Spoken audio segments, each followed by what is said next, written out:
We'll chant Om 3 times, followed by the invocation shlokas. Inhale deeply. Om.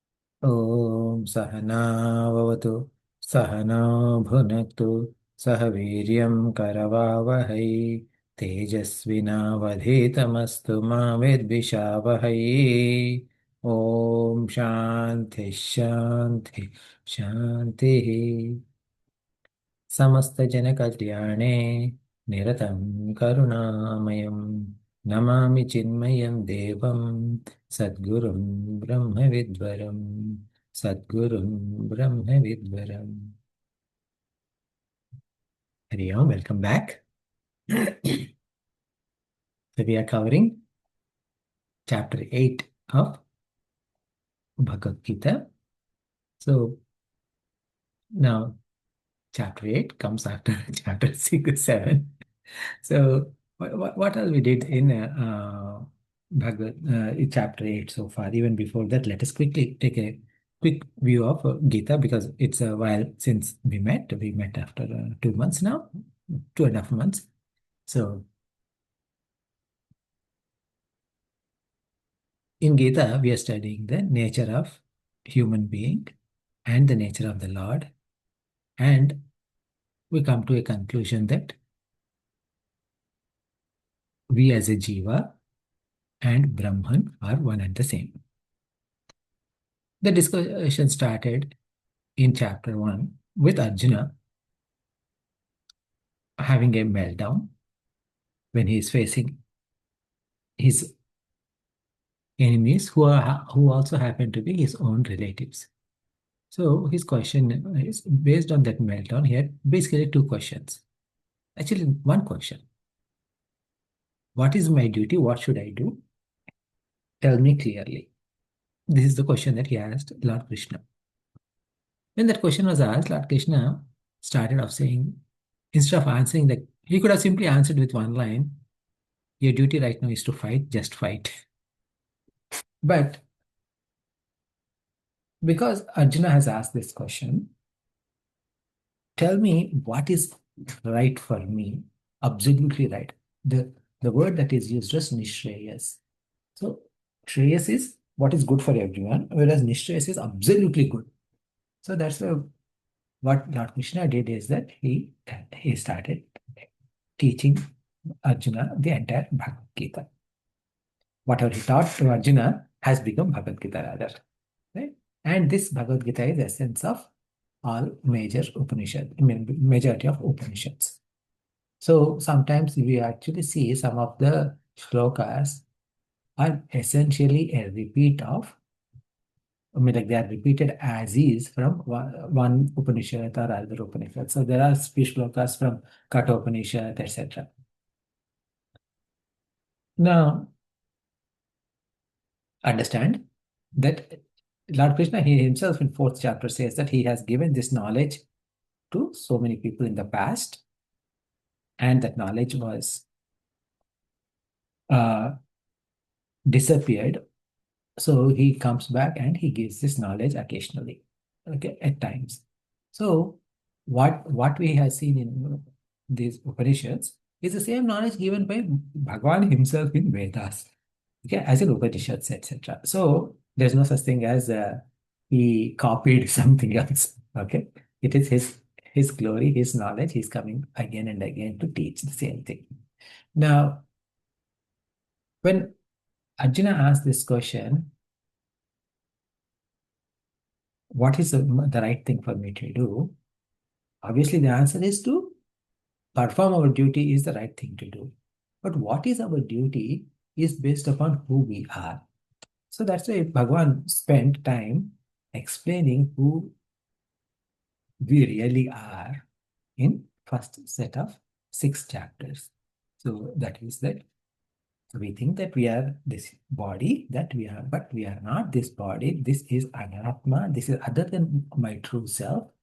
Now these bodies are essentially 3 bodies, right? So that is a stula body, meaning like it could be stula sharira, sukshma sharira, or karana sharira, but none of these are us. These are all prakriti alone.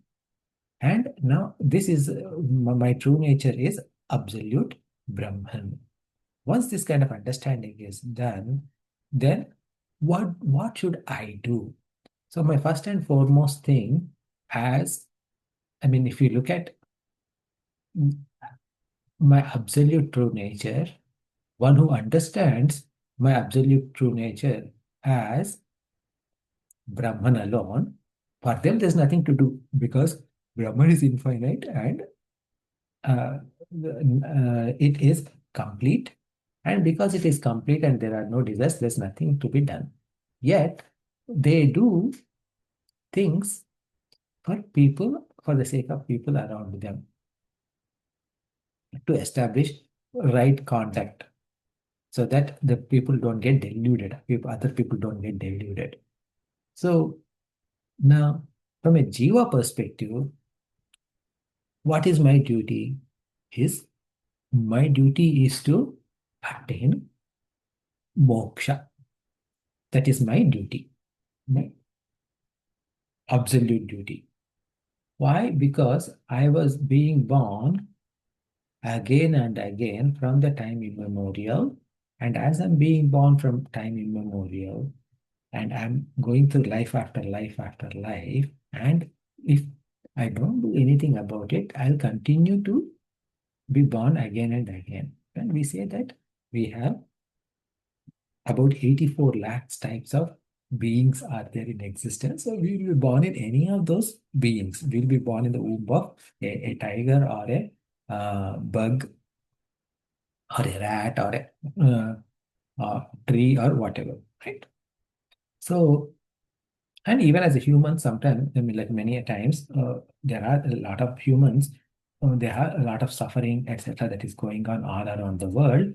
So there is no guarantee that we are going to be born in our next life as human being because it is a from a probability perspective, it is 1 in 84 lakhs chance, 1 in 8.4 million a chance is there. But from what we have done, based on that, in this life, we could be born again as human being, a better human being or a worse human being, we don't know. So now what is the purpose of our life is to gain moksha. So to gain moksha, what do I need to do? So that is uh, my ultimate goal is to gain moksha. Now to gain this ultimate moksha, right? What I have to do is okay, to gain this ultimate moksha, I need to get myself prepared. The preparation to gain this ultimate moksha is what we call as karma yoga. Performing karma yoga, what does it do is that it purifies our mind and it removes our desires in our heart. When those desires are removed from our heart, then you are you just perform your duty without any likes and dislikes. In that way, when you start doing it, like our mind is purified. When our mind is purified, it is much more, it becomes eligible for moksha. This is all is given in set of first 6 chapters. Now, once that is done, the question is that what is this nature of moksha, right? So to understand what is this nature of moksha, you are becoming one with Brahman. So the nature of Brahman has to be described. So the nature of Brahman, that uh, okay, that I am that whole Brahman is described right in chapter 7. Okay, Jnana Karma, Vijnana Yoga. So in Jnana Karma, Vijnana Yoga, what happened when this nature of Brahman is given? Bhagavan said there are two types of prakritis, para prakriti and apara prakriti. I am both. Now, anything and everything that I see around me is apara prakriti or lower nature. So that means that all the Panchamahabhutas are made up of this apara prakriti, lower nature. Now, in this apara prakriti, uh, when this Panchamahabhutas are there, that means that anything and everything around me is made up of these five elements alone. Not only anything around me, but even in my body, this physical body is also made up of this Panchamahabhutas alone. So all of this is Bhagavan's lower nature. Now, what about mind and intellect and our thought process, etc.? Those are Sukshma Sharira and Sthula Karna Shariras. Those are also made up of this Apara Prakriti alone. Now, what is Para Prakriti is our life force that is there, the Chaitanya that is there within us is his Para Prakriti, is higher nature. Now, both Para and Apara are his own nature. So what it means is that there is nothing other than Bhagwan alone. What I think I am is none other than God alone. Now, once someone has this understanding and they abide in this knowledge, they realize Brahman right here and they become a Jivan Mukta. Now, however, not everyone can have that kind of a clarity.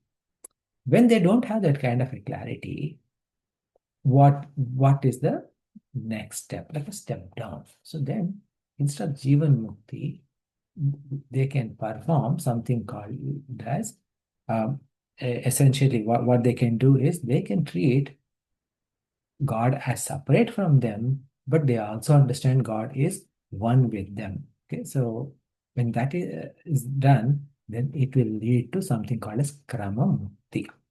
So in towards the end of chapter 7, Bhagavan said that one who, okay, one who do not understand, but they abide in this knowledge with faith, they will also reach me alone. And uh, when they take, so there he has used in the last two shlokas of chapter 7, he said, Jara Marana Mokshaya Mahamashtrate Tantiye Te Brahma Viduh Snam Adhyatma Karma Chakilam Sadhibhuta Dhidaiva Mam Sadhyegnam Cha He Viduhu Pranakarepi Chamam Te Vidur Yukta Chetasaha. So in this, suddenly as he is describing this nature of Kramamukti, he uh, he used such certain technical terms such as uh, karma. Okay, here Adhibhuta, Adhidaiva, Adhiyajna, Pranakalepi, like that he used certain words. So now immediately Arjuna asked question in beginning of chapter 8, okay, so which is Akshara Brahma Yoga. This is the chapter that we are studying. So he said, what is this Brahma? What is this Adhyatma? What is this karma? What is Adhibhuta, Adhidaiva, Adhiyajna? So you are also talking about Prayanakala. What is this Prayanakala? Tell me all of this. So when this question, so this way, when he has asked this question, Arjuna, like Lord Krishna, started answering his questions. Bhagavan said, Aksharam Brahma Paramam Swabhava Yo Adhyatma Uchyate Bhuta Bhavakaro Visargaha Karma Sanyitaha. So here he started answering. By the way, we covered all of this in the last uh, sessions. I'm just doing a quick overview of this so that way it reminds you of where we are. So he said, Brahma, when we say, okay, it is the term Brahma is referring to something that is Akshara. Akshara means one that cannot be perished. So that imperishable Brahman is what I'm referring to, because that is my true nature and that is your true nature. Okay, that's why as Lord was referring to that. And now, what is Adhyatma? Okay, Adhyatma means your own Atma. Okay, and it is Adhyatma is Brahman, Paramam Swabhava Adhyatma Uchyate. Adhyatma is nothing but your own true nature, which is Brahman alone. Okay.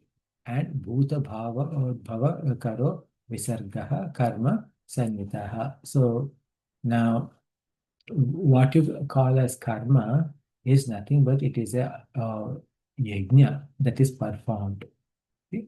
Where because of this yajna, there is a phala is coming. Because you are performing karma, karma phala is coming. And because of that karma phala, you are being born again and again. Not only you, the entire samsara is continued to exist because of this uh, karma.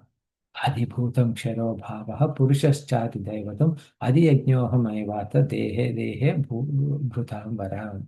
So here, when he said adhibhuta, it is basically what you see all around you, bhutas, panchamahabhutas. They, what is their nature? Brahma is aksharam, he said. Adhibhutam, on the other hand, is ksharam, meaning opposite of Brahman. So that means that if Brahman is imperishable, everything around you, what you see is perishable. Okay. And now, in all of these bhutas, they are able to function because of some daivatvam is there. That daivatvam, that uh, whatever is there in there, it is called as adhidaiva. So,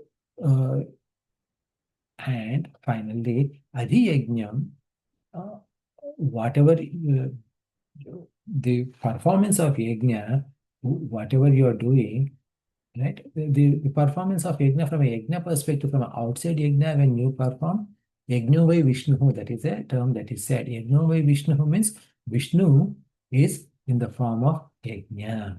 So Vishnu is in the form of yajna means what? Vishnu Murti Vishnu Murti is responsible for, from a Purana perspective, Vishnu Murti is responsible for sustenance. And this yajna is a form of sustenance, and yajna is nothing but performing an action with intent for a greater result, right? With a greater result and for a greater cause, and that is what is sustaining us. This is how this, like after defining all of those terms, now the last question, right? The prayana kalepi. Okay. So now, what is this prayana kalepi? That he wanted to say that prayana kala is at the time of death, of course, and antakale cha mameva smaran muktva kalevaram yah prayati sadmadbhavam yati nasyatra samshayah.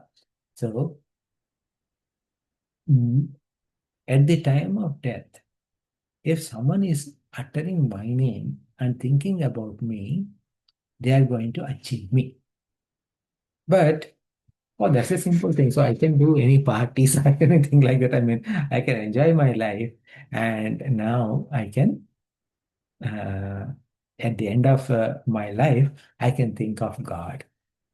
So that doesn't work that way, because yam yam vapi smaran bhavatya janante kalevaram tantameva kaunteya sada tadbhava bhavitaha. First of all, like whatever you are remembering at the end of your life, that is going to become the gateway for your next life. So if you are remembering about God, you will reach God.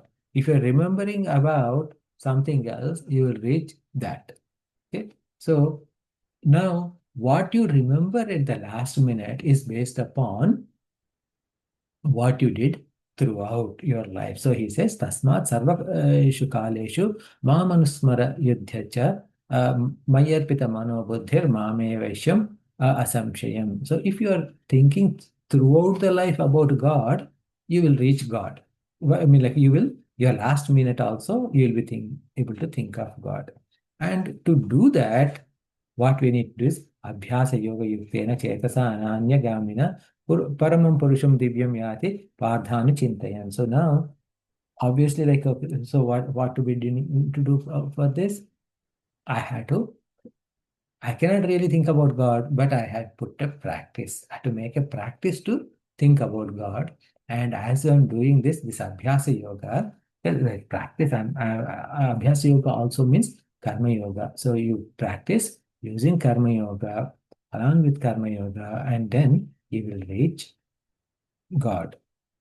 And he says, Kavim Purana Manushasitara Nanoraniya Smaredhyah Sarvasya Dhatara Matintya Rupam Aditya Varnam Tamasa Parastat. So, if you are able to do this, what you are going to do is that you will reach that highest abode where what we call as Kavim. Kavim means all the sages who describes as Puranam. Puranam means Pura api Nava is Puranam. Pura api Nava means whatever is old, but yet still that is appearing as new. Whatever is old that is still appearing as new means there is no decay in that. There is no decay in that Lord, and it is ever fresh. Okay? And that place you are going to reach.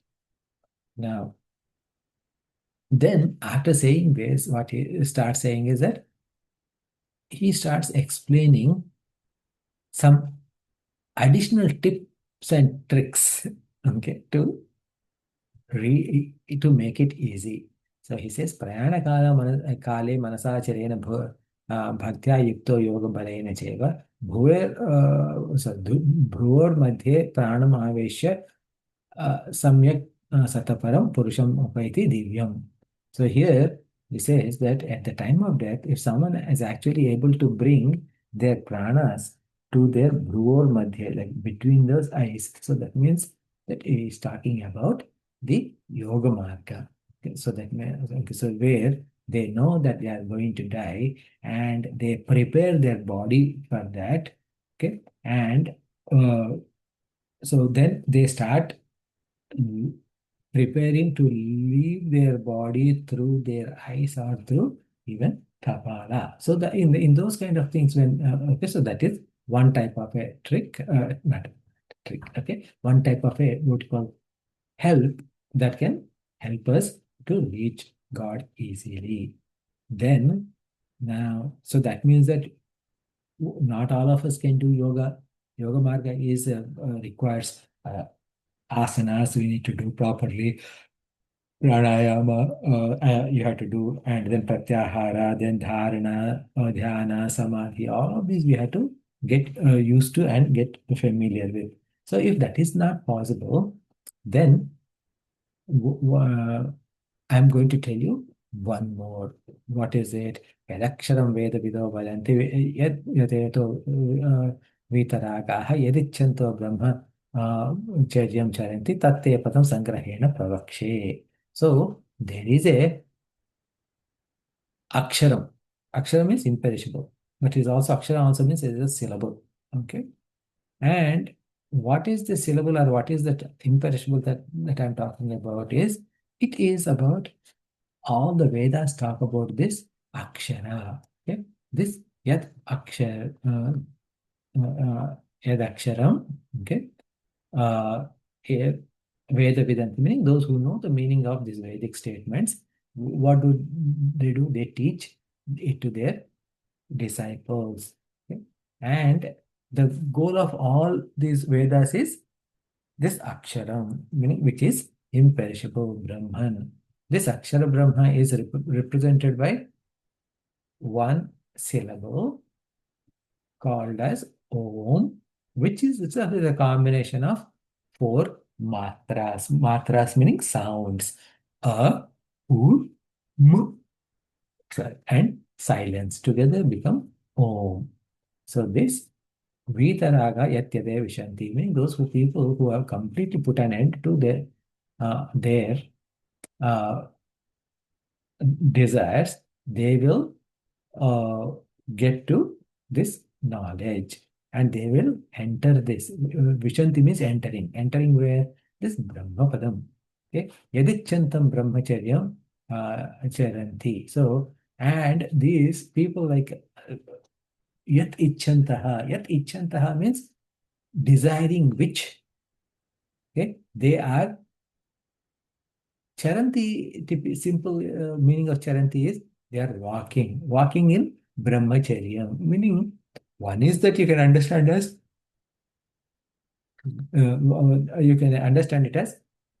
brahmacharya as someone who is in the a gurukula. That is one meaning. You can also understand it as celibacy, but celibacy is a narrow or incorrect meaning actually, because brahmacharya also means everything in moderation. So this mumukshus, what they do is that they again go back to Guru, leading the life of seva, vairagya, niyamas. In this way, they will put their efforts to gain this moksha.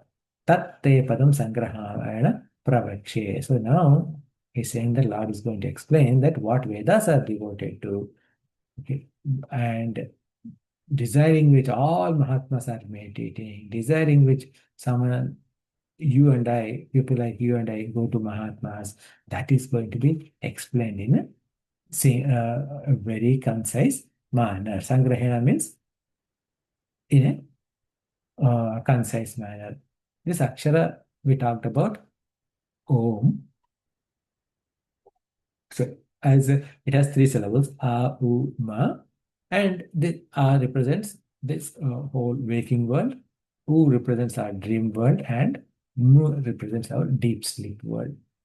And for all of these worlds, what is the substratum is silence is the substratum.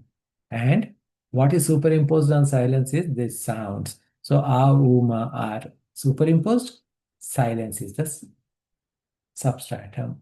All these three worlds, waking world, dream world, and sleep, right? So those three are, again, the superimposed. The substratum is the fourth state, or thuriyam, or which is our, where the jiva is devoid of, like jiva has transcended the ahankara also. Ahankara means mano, buddhi, chitta, ahankara, indriyas, all of those he or she has transcended. When that happens, okay, that is, they will find the substratum silence right within them. So here, what the purpose of telling this is that you can use this Om as a help for your bhakti and to your yoga bala. Okay, so that thus, when with this kind of assistance, when one departs, he'll be able to gain krama mukti or akshara brahma. So this is what we covered so far. Okay, so this is where we were in terms of uh, chapter 8.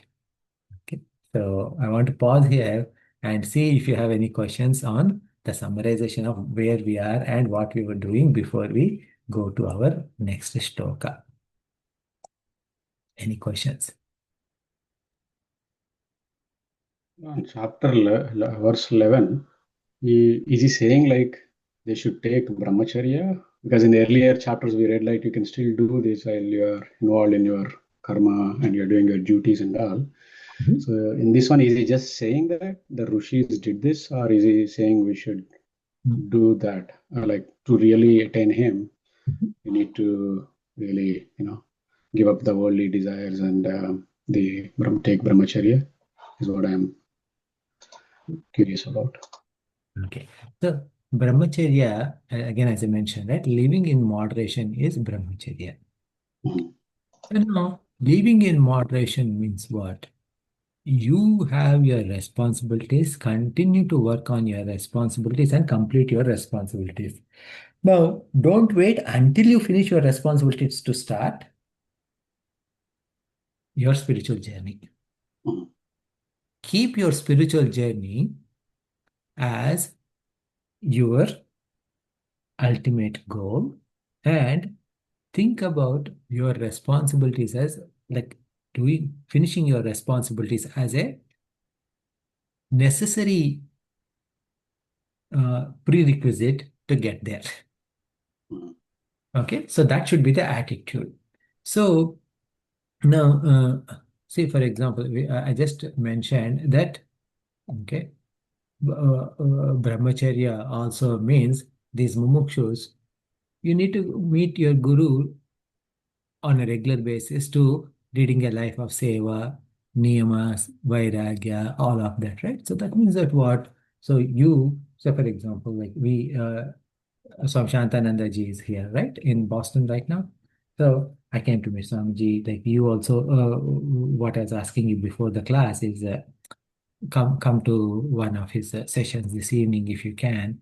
Right. So now when we meet these Mahatmas and listen to their know, discourses and understand what they are saying and try to implement those, so this kind of changes our attitude to our work. Okay, it recharges you. Okay, so these mumukshus, whenever they are heading back to their ashrams frequently, it is essentially it is like our cell phones are being recharged again and again. Correct.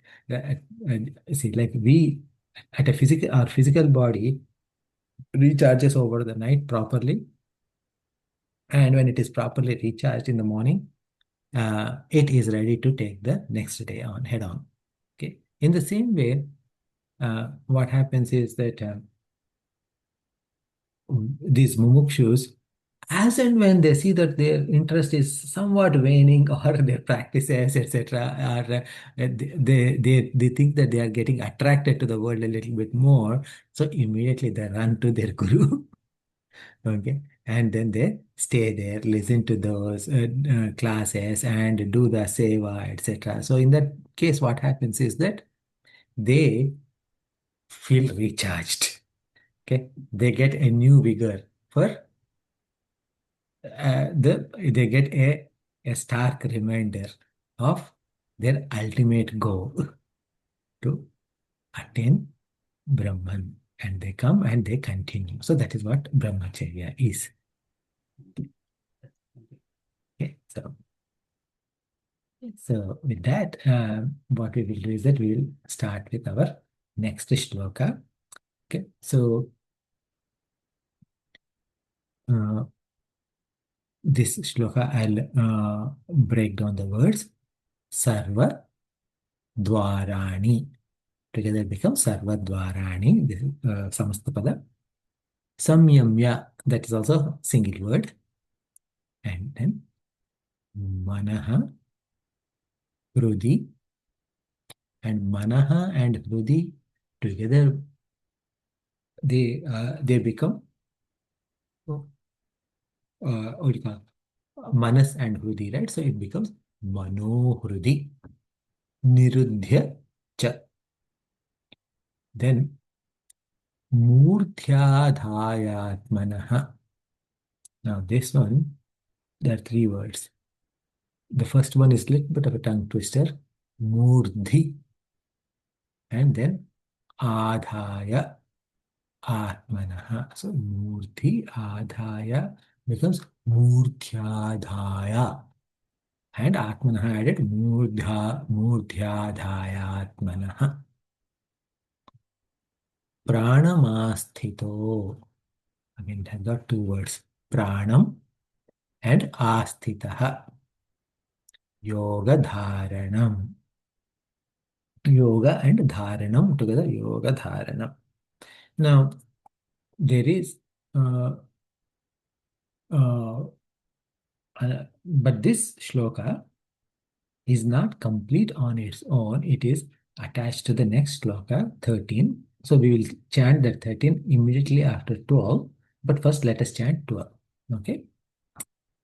सर्वद्वाराणि संयम्य सर्वद्वाराणि संयम्य मनोहृदि निरुध्य च मनोहृदि निरुध्य च मूढ्याधायात्मनः प्राणम् मूढ्यादात्मनः प्राणम् आस्थितो योगधारणम्. आस्थितो योगधारणम्. Okay, so now I'll break down the next line also, and then we will cover both the shlokas together. Okay, because it's one thought. Om iti eka aksharam. So Om iti eka aksharam together becomes Om ityeka aksharam. Om iti eka. Iti and eka becomes ityeka. Okay. Om ityeka aksharam Brahma Vyaharan Maam. This word has got three words.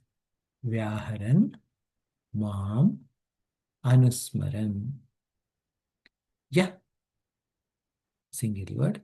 Prayati Tyajan Deham. It has got two words. Tyajan and Deham.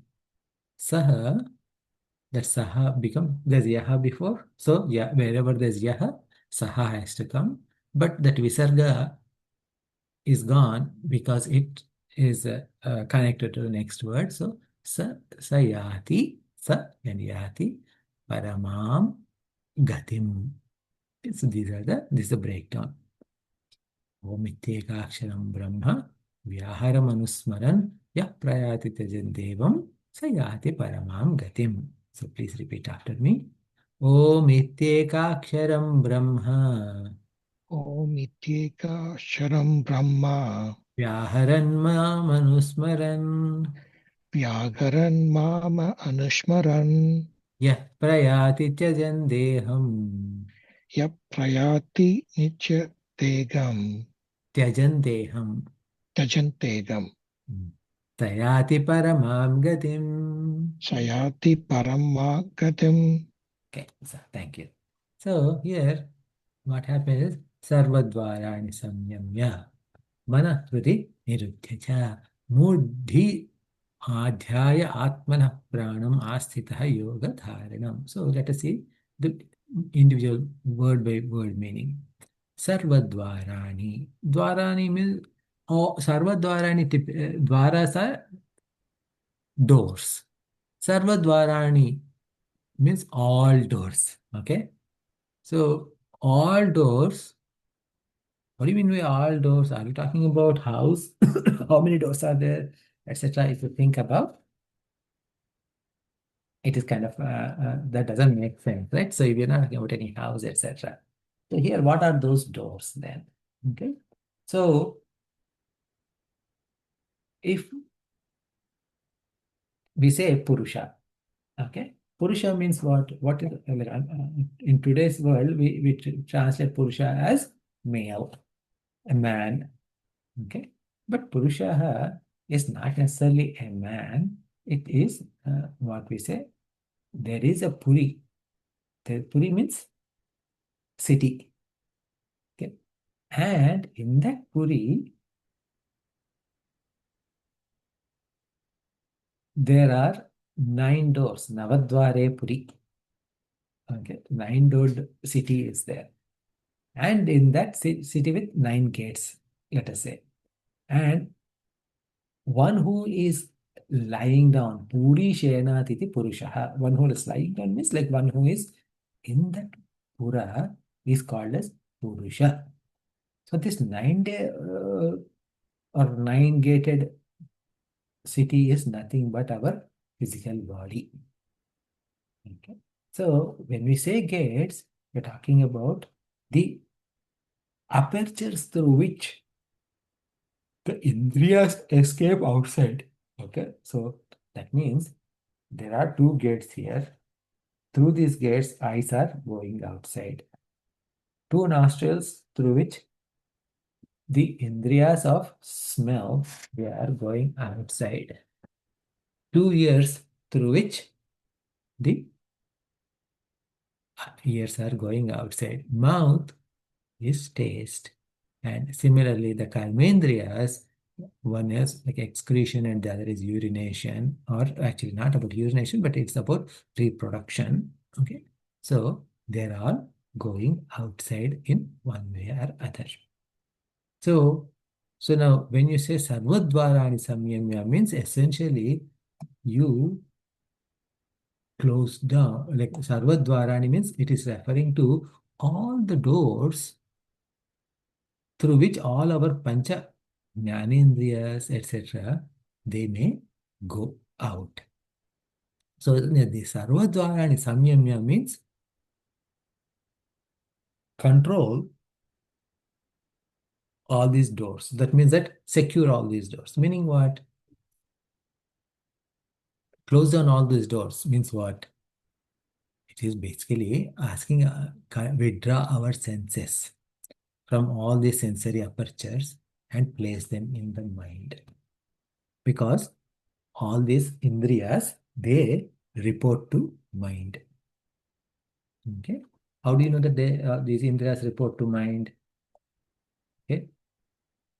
If you have gone to a restaurant, okay, you got a nice dish.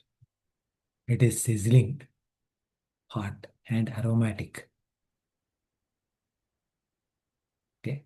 And it is, you know what it is too. Okay. The dish. It is your favorite dish. So you know that the dish in front of you is looking tasty. Yes. How did you know? You heard, I mean, like you saw it through your own eyes. So your eyes has given input to who? To mind. And then is it just your eyes? No. Your nose is saying, ah, it smells good. Okay. And who did it report to? Mind. Okay. And you heard the sound. What? The sizzling sound, which means what? It is hot. Okay. And who did the ears report to? The mind. So like that, all our indriyas report to our mind.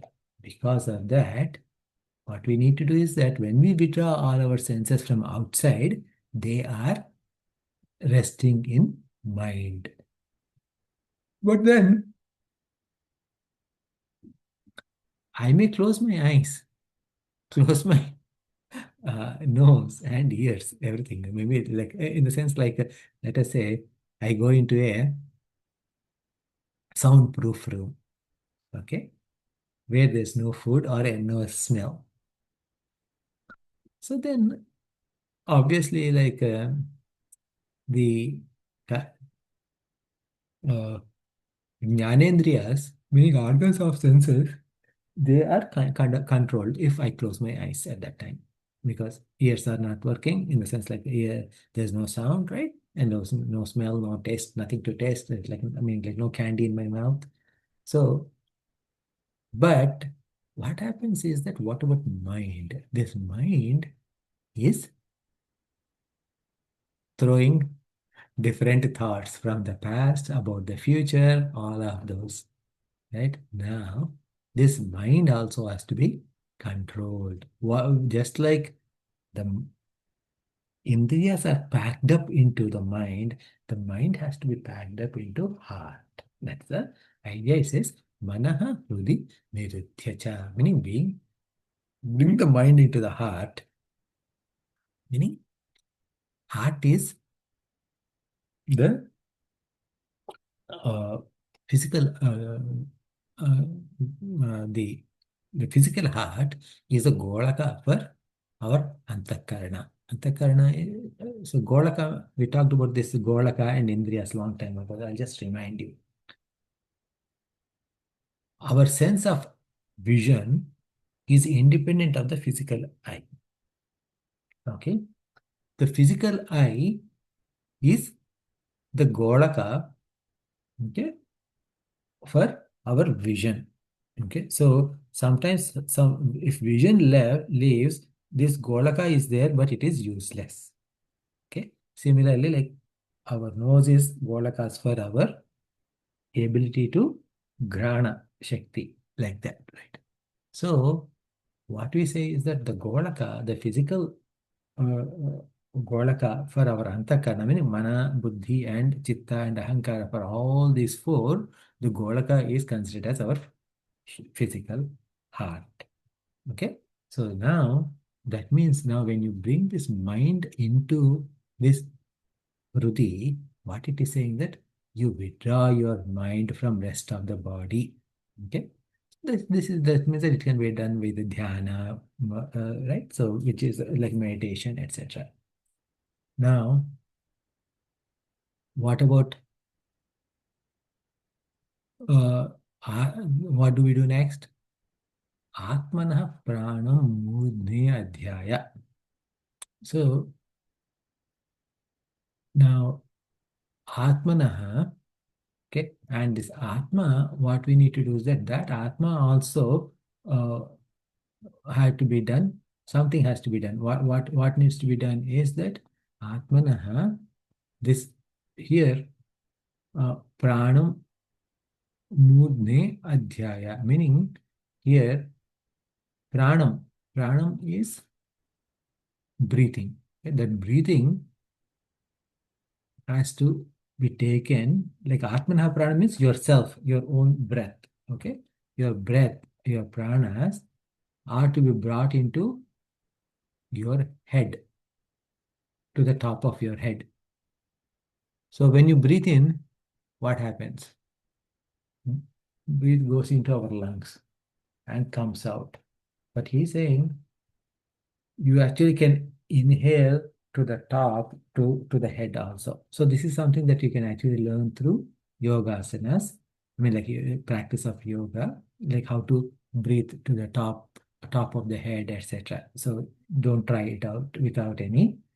Mm, a, a certified instructor of yoga, not in the Western certification, but who is certified with a proper Guru Parampara. Okay, so those are the people who can teach you those kind of things properly. They have better understanding as opposed to someone who teaches in the West. So, but what he's saying is that now our breath has to be placed in our head. Okay, and so then astitaha yoga dharanam. So here this is where the jiva is being held. Jiva is being held means what? The our subtle body is being held here in top of head. Okay. And then what? With this, Om iti ekaksharam brahma. Okay. Om, the single syllable Om. Okay. This is the ekaksharam. This is one akshara. What you need to do? Vyaharan mam anusmaran. Okay. Vyaharan mam anusmaran. Vyaharan means okay, chanting.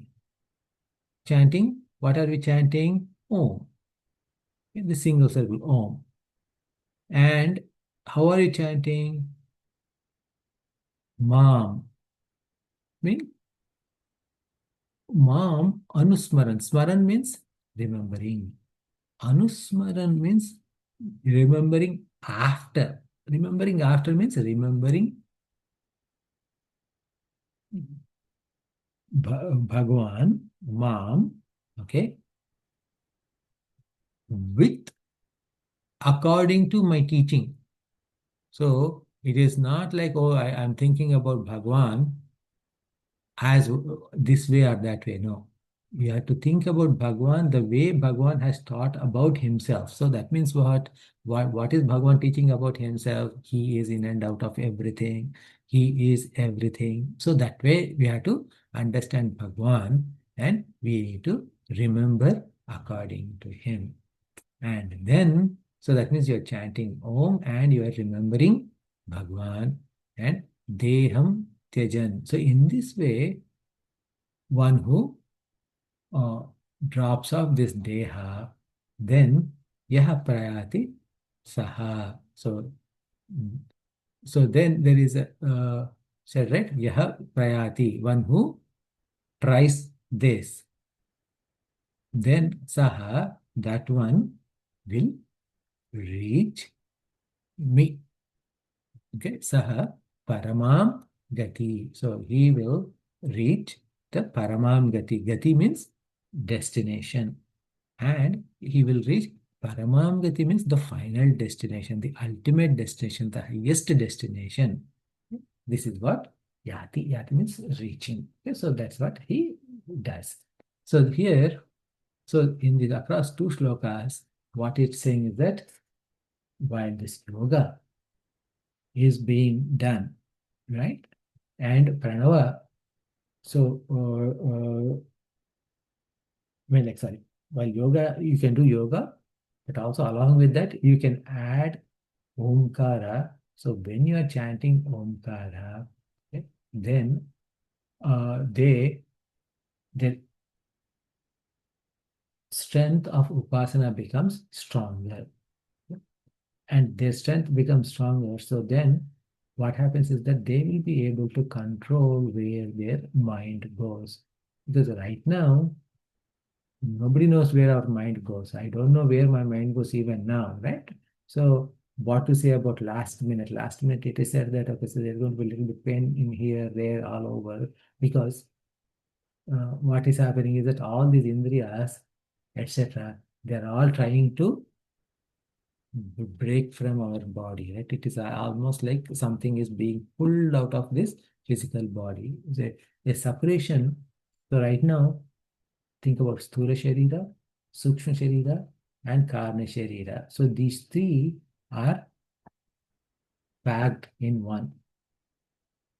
Now, Sukshma and Karana together are being pulled out and they are going to find another body. So when this that has been attached to each other for several years, right? Maybe 50 years or 70 years or 90 years, or some cases few months, it is a few weeks also. Once this is pulled at the time of pulling, right? All of these are trying to come out. So there could be a little bit of a discomfort. And when there's a discomfort, we don't know in discomfort where our mind is going. And it may or may not be to Bhagwan. So what we are saying, what Bhagwan is saying is by doing this, okay, we can get to that point, okay, easily. Now, the thing is that to do this at the end of the time, okay, at the time, like when you think that our death is near, what we need to do? We need to do the practice on a daily basis. So that means what we need to do is that we need to chant Om every day. If you're chanting Om every day, just close your eyes and then, oh, what are you how are you chanting? You still many of these can be done, right? Sarvadvarani samyamya. Okay, control all your uh, indriyas and control your mind. Mana hrudi niruddhya. Then mudnyadhaya atman pranamastitah. So now this part, maybe it is difficult for us, so don't worry about that, which is trying to breathe into the head and all of that. Okay, so forget about that part. Then Om Ityekaksharam Brahma Vyaharan Anusmaran. Start chanting Om, thinking about the nature of God, and then you practice.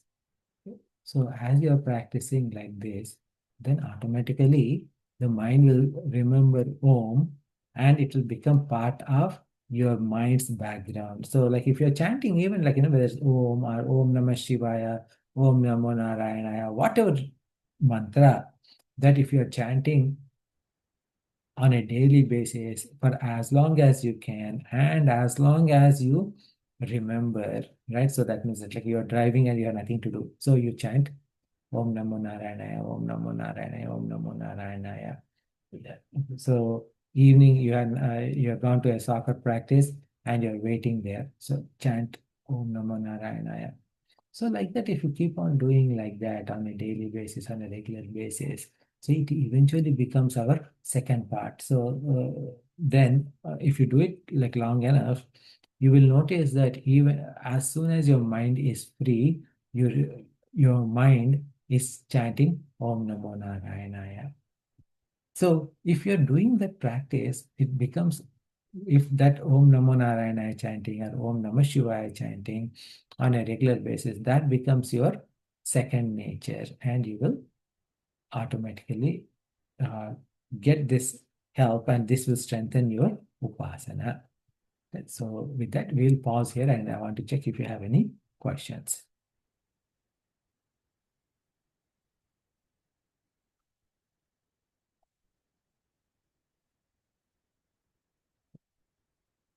If there are no questions, shall we conclude?